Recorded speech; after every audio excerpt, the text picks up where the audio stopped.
What if I told you that Eren's story isn't over yet? This video is long overdue, with part 3 of the final season looming just around the corner, returning on the 4th of March. So apparently the first half of the final season part 3 will be formatted into a 1-hour TV special. What comes after this is still a little bit ambiguous. Whether it's normal length episodes or another TV special to wrap things up is still a little bit unknown. Now without a doubt, all of this is a little bit suspicious.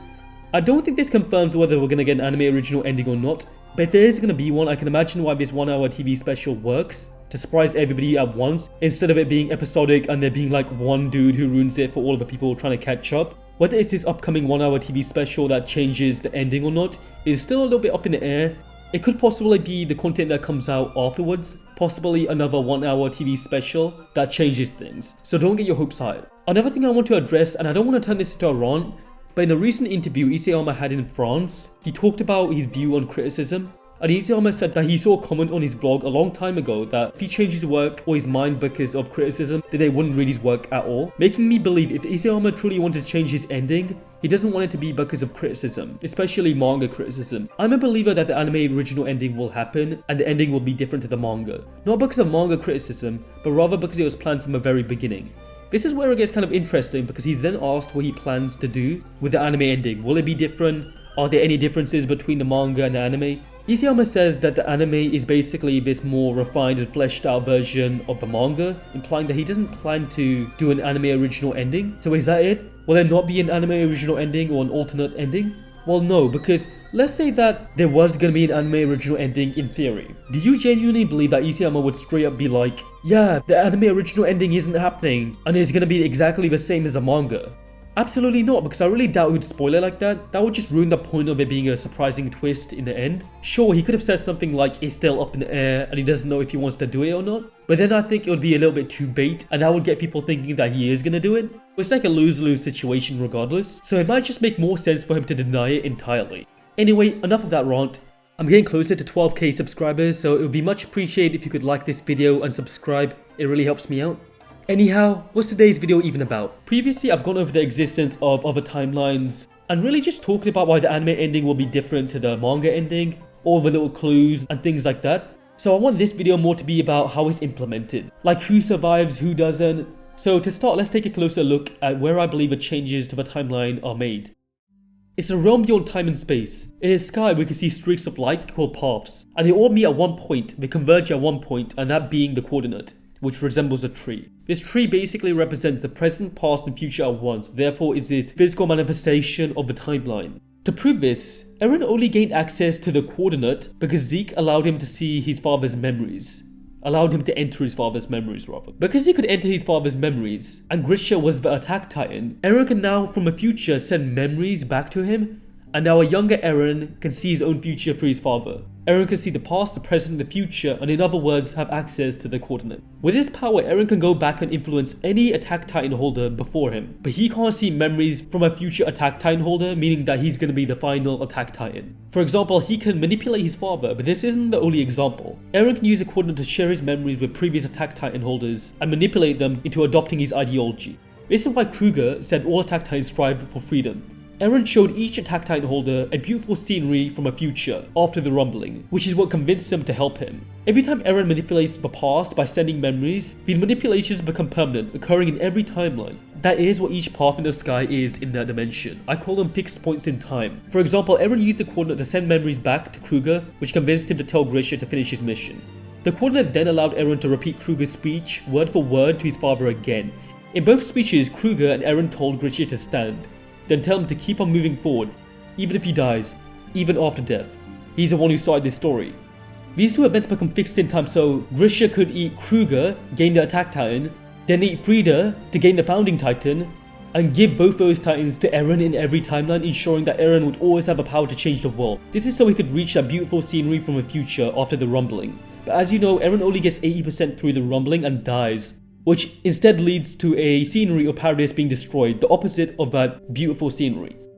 So how can Eren know what happens if a rumbling succeeds if he lost in the manga? It doesn't really make sense. Well, to answer that, Eren only knows because when he kissed Historia's hand, through Grisha he saw memories of a future Eren from a different timeline. He didn't see himself, but he saw an Eren that was victorious. Memories of the anime. So why exactly did Eren see this? And what did he see?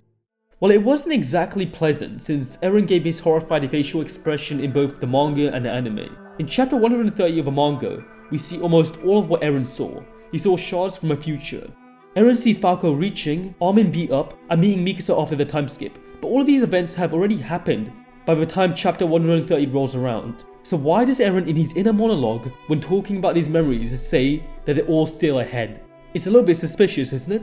Well, if you look carefully, you'll notice that every shard we see here is shown in anime specifically. Some of them are even anime exclusive. The only shards that haven't been seen yet are the Hange, Flock, and the 2 blank shards, which I predict we will see very soon in the anime at some point. So as I said already, the beautiful scenery Eren saw after surviving the rumbling is from the anime timeline, in which he succeeds and he is chasing. If you still don't believe this, how come when in the anime this scene is covered, you don't see any of these shards? You know why? Because these shards have already happened in the anime timeline. So they're past instead of future memories, therefore he didn't need to recall them and say that everything is still ahead because they're not ahead anymore, they're behind him. Anime Eren used a coordinate to create a fixed point in time, making sure that he'd always have an opportunity to strive for freedom. That's why he sent these memories back in time, so every version of Eren could see them. And it's also why Manga Eren recalls anime Eren's memories from the future. So what is this beautiful scenery that he saw? Well, I believe that scenery is such a powerful view that Eren is willing to sacrifice everything for. We know that Eren is driven by freedom and he hates being caged like cattle. Many people think that we've already seen this scenery. They say it's one of the greatest panels ever. Kid Eren up above the clouds, saying that he's reached that landscape. Everyone who saw this panel would be free. It's not a bad guess, but it doesn't really make sense because he allegedly used his future scenery to convince the previous Attack Titans to follow him and adopt his ideology. While his panel is great, I think it's too personal to Eren and not relevant enough to convince the others. It's not powerful enough. So what do I think the actual scenery is? Well, we know there's 2 blank shots. So what are the 2 blank shots? Well, I think Grisha saw both. Grisha saw Eren's future too, and he said it was horrific. He also asked Zeke to stop Eren from this happening. I assume that scene was a rumbling. But he'd also seen the other shard. The other scene convinced him to still go ahead and give Eren the attack and founding titan, because apparently it was the only way to save Eldia. Since Grisha saw this, he told Zeke that his wish would come true. He will be free, and the island will have survived. Which tells us that anime Eren will get what he was truly chasing and what he wanted.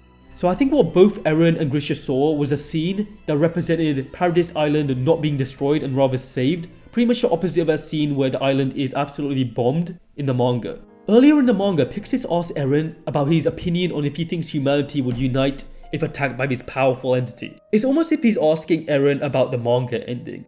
And Eren responds by saying that it's too dull and rosy. And that's the point of the ending of the manga. It was meant to feel like Lelouch's Zero Requiem plan from Code Geass. Isayama even said that he doesn't like unsure, wishy-washy characters. His ideal character sticks to his word, makes them happen with their own resolve. He especially hates it when these protagonists become pawns to their own story. Has he not just described manga Eren? Isayama definitely portrays the manga ending as some sort of joke, especially recently. So I don't know if I'm pulling straws, but Isayama probably intends for the anime to be the opposite, or at least I think he would want it to be like that. Isayama definitely portrays the manga ending as some sort of joke, so I think what he intends for the anime is the opposite.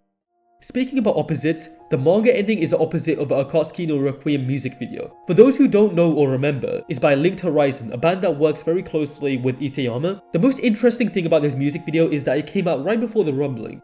The plot of the music video almost goes over the rumbling. So basically what happens is there's this young feathery creature that meets an older bird-like creature grieving at a grave. Let's assume for the sake of a theory that this feathery creature is Kid Eren and the bird is future Eren, since the director of this music video did say that is a creature from a past meeting another creature that appears in front of it every day. He then said that he hopes that every viewer will understand the truth that gradually becomes apparent as the story progresses.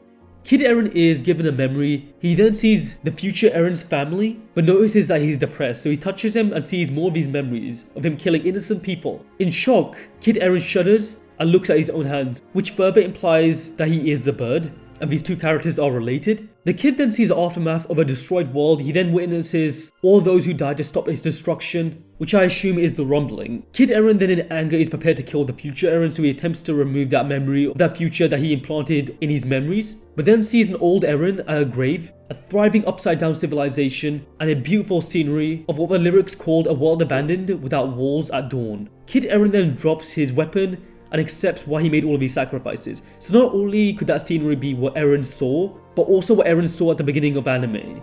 this so-called long dream. So of course, shortly after waking up, he forgot this dream, but he'd only remember what the dream was after kissing Histori's hand in theory, which is a fixed point in time as mentioned earlier. There are also other fixed points in time. When asked in chapter 139 of the manga why he beat up Armin, Eren replied with not knowing why, as if his body was possessed. He also said in the same chapter that Bertolt wasn't meant to die here, so implied that he was being forced to follow certain events unfold. Basically, Manga Eren is being forced down certain paths by fixed points in time, created by a future version of himself via the coordinate as I mentioned earlier. Hence he's already seen memories of him beating up Armin and letting Bertolt survive. He knew they were going to happen, and he knew there's nothing he could do about them. Right at the end of the manga, Eren tells Armin he doesn't know why he went down this path, but he knew he just had to do it. So he definitely is just being forced down it, and it's out of his control almost. The first time I read this, I thought it was kind of stupid and ignorant, but now it makes sense. Eren was being forced down his path by fixed points in time, so he lost control of his body.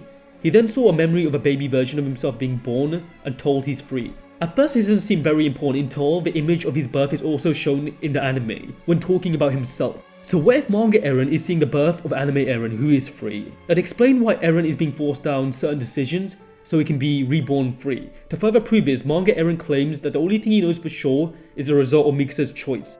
This result wanted to make him push forward so he could reach that scenery with a world without walls, but shortly after he contradicts that by saying that he has no idea what happens after he dies. So if he's seen that future that inspires him to push forward, how come he doesn't know what happens after his death? Well, this is because Manga Eren saw anime Eren's future, not his own. So he knows anime Eren's future, but not his own. He doesn't know whether the island is destroyed or not, whether his friends die or not. All Manga Eren knows is to achieve his beautiful scenery, all depends on Mikasa's answer. To explain this, we have to take a closer look at what Eren meant by Mikasa's decision. In the same chapter, Eren recalls Mikasa smiling.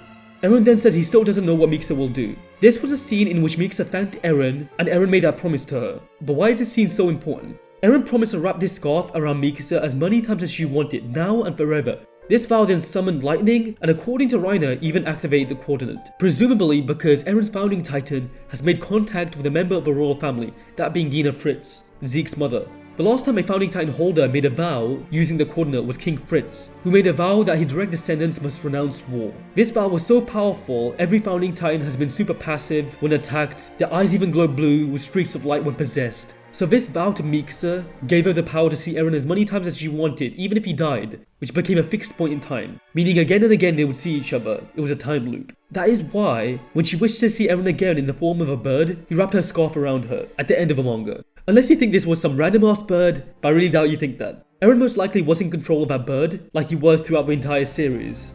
So as long as Mikasa wishes to see Eren, he will find himself waking up at that tree again and again, reliving the past history, making the same mistakes. This is because Mikasa wants to be at Eren's side forever. She can't let him go, so the loop continues again and again, and Mikasa subconsciously has knowledge of this time loop.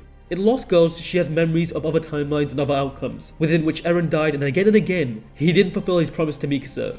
Lost Girls is written by Hiroshi Seko, who has now taken over as the main writer for the anime, so keep that in mind. If anybody's going to be in charge of an anime original ending, it's going to be this guy, and he's even written about timelines. Interesting, right? Even in the original series, Mikasa had these weird headaches at important moments in time, usually saying that she's reliving the same moments time and time again, implying that this loop has been going on for a very long time. Again and again, she loses her family. But obviously she's referring to Eren pretty consistently.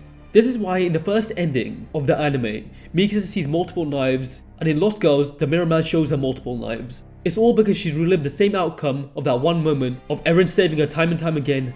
But the reason Eren can't be with Mikasa and can't wrap her scarf forever is because he keeps on dying prematurely. So ironically, people claim Eren is a slave to fate. But don't get this twisted, Eren isn't fated or destined to die, but rather his goal of freedom usually leads to his death, as confirmed in the Lost Girls novel, written by Seko. Mikasa needs to accept that Eren can't fulfill his promise to her because Eren also wishes to be free. Mikasa even questions why Eren is so distant, and Armin acknowledges it's just who Eren is. He will always inevitably move away from her and Armin. His freedom contradicts a vow to wrap that scarf around her, so their love is impossible. Attack on Titan is a tragic romance. For all the people who don't believe that, or don't want to believe that, in the author's own words, Attack on Titan is a rip-off of a romance called Love Love Alternative, which is about a girl who can't let a boy go, so makes him relive his life until the loop is ended. So how can the loop be undone? I don't think Mikasa dying would end the loop because she died at the end of the manga and she said that she still wanted to see Eren again and then loop to the anime. This is why Eren believes that Mikasa's answer will lead to a beautiful scenery. If she decides to let him go, then the time loop would end and Eren would complete his goal of saving Eldia. But he can't do this if he keeps on looping.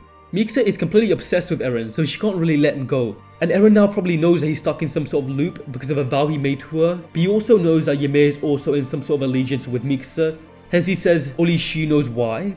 So Eren has purposely been trying to distance himself from Mikasa, trying to get rid of the scarf and hurt her to break the vow.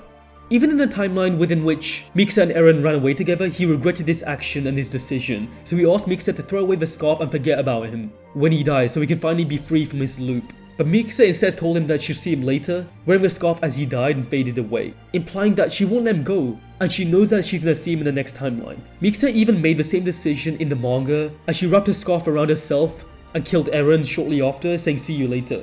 So clearly Eren lying about hating her and saying that she was driven by the Acumen instincts was not enough to push her away. In each timeline, Eren tries to push Mikasa away more and more.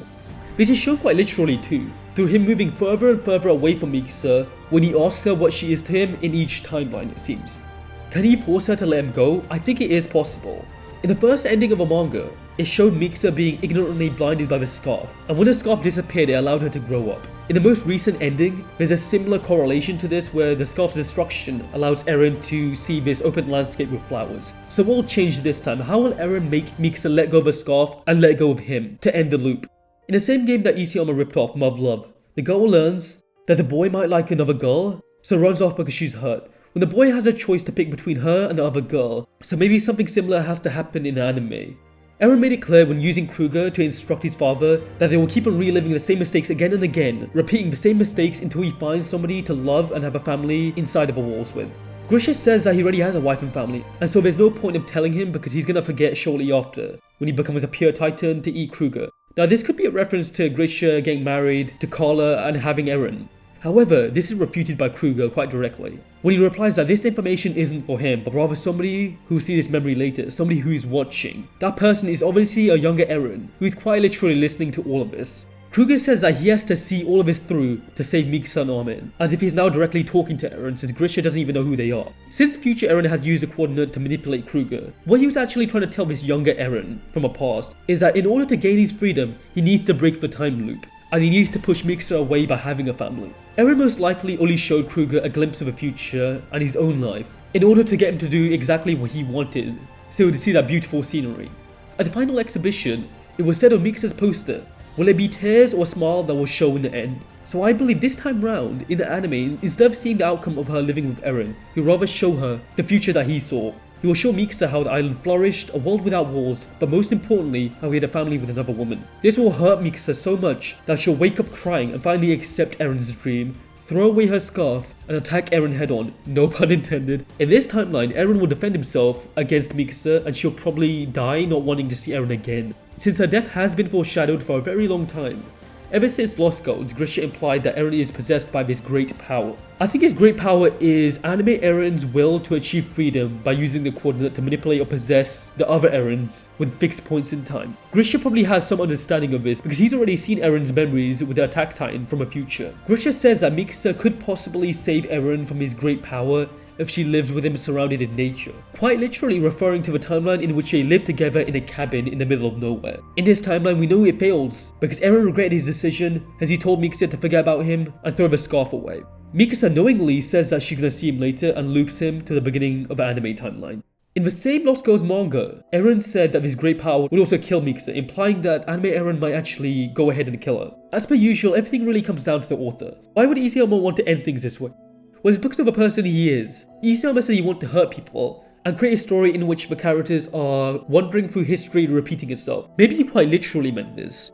At its very core, Isayama is a man who believes that there's no such thing as fated love. He believes that the idea that two people being partners forever and that being destined since the beginning is absolutely ridiculous, and somebody becoming a villain for opposing that ideology is asinine. As an 18-year-old playing Love, Isayama realized all of this. He realized that he could choose a girl that he wanted the protagonist to end up with. The reveal that the protagonist broke fate was inspiring and motivational for Isayama, so much so that he ripped off a visual novel.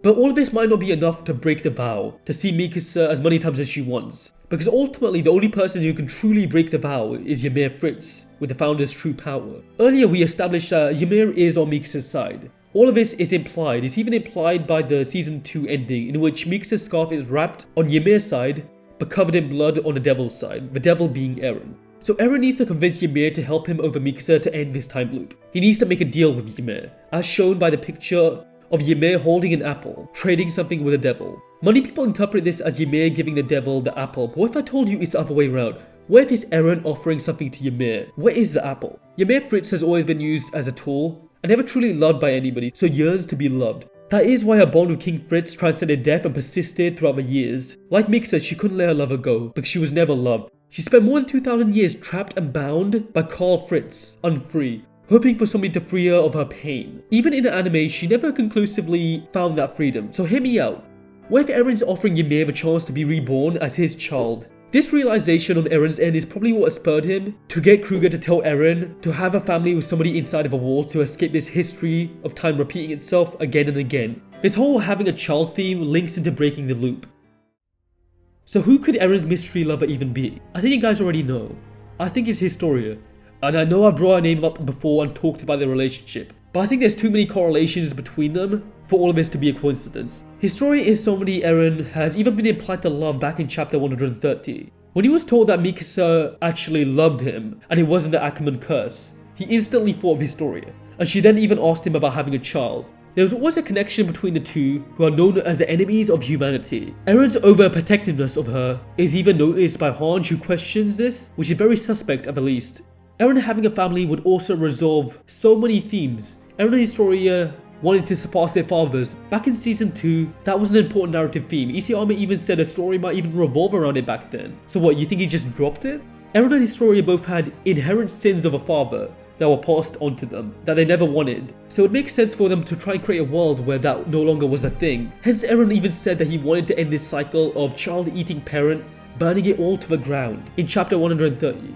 If you guys recall, back in 2021, Isayama leaked what he called the final panel. It was of somebody holding a child. It's probably what Isayama eventually intended to show. He said it was of a person surpassing their father. Since Historia convinced Eren to destroy the world, and Eren reminded her that she was the worst girl in the world, it makes sense that they would be in some sort of allegiance to destroy the world. Maybe Historia even offered to help Eren accomplish his goal of freedom by having a child in the first place. Now I know in the manga that the farmer ended up being the father, but that was exactly the point. Manga Eren couldn't find a way to disconnect himself from Mikasa.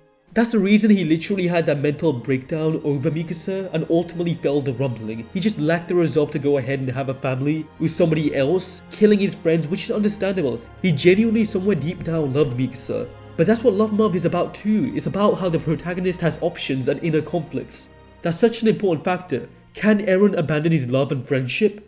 At the final Attack on Titan exhibition, Armin's poster asked, will it be friendship or truth that he has chosen to believe in? In the manga, it was friendship that Armin valued, so he was fine with Eren becoming a mass murderer for friendship's sake. Which is super interesting because Isayama said that he was conflicted with if Armin was too cool about Eren committing genocide. But in the anime, I think he won't accept his excuse and he'll accept the truth of Eren's evil nature. In an anime-specific guidebook, Isayama says that he can't see Armin being best friends with Eren forever. And this was only in the anime. Another interesting reason I think Armin will accept the truth in the anime is because Eren has more resolve and is stronger mentally in the anime. In episode 24 of the anime, Armin tells Eren that to destroy all the Titans, he has to abandon his humanity. These words are anime exclusive and stick in anime Eren's head forever, since that quote is what triggers Eren to achieve the Berserk Titan, which is Eren's ultimate form, at least in the anime.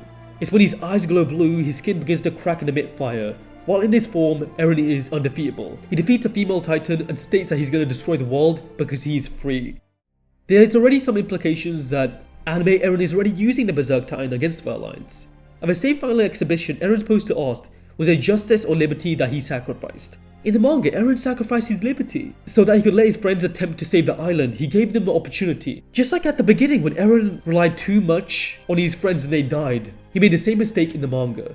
But in the anime, Eren has to take Armin's advice and sacrifice justice and his humanity in order to win. So does Eren have to kill his friends for his dream to be achieved? I think a few of them do have to die, but I don't think all of them necessarily have to. There's a good chance that Armin might survive the rumbling. If you guys haven't noticed already, Armin is a narrator of the anime, talking as if he's retelling some sort of story. So he could survive and write Eren's story as a book, since he's heavily associated with books, like the one he loved reading as a kid, the one about the world beyond the walls. So the reason Eren has to kill his friends is for his own resolve. Isayama said that he doesn't like unsure wishy-washy characters. His ideal character sticks to his word and makes it happen with their own resolve. So Eren will get his shot at redemption in the anime. The anime won't necessarily be his happy ending, but a reversal of a manga with its own pros and cons. So it's not like I'm being super optimistic or anything. I think Eren will be left with so many regrets that he'll question whether it was worth it or not. Was his freedom worth the death of so many people? And I think that's a question that Isayama is trying to tell us. It's what Isayama desires. Now there will be more Attack on Titan content coming from me when the anime special drops, so look out for that. Anyway, thanks for watching and I'll see you next time. Peace.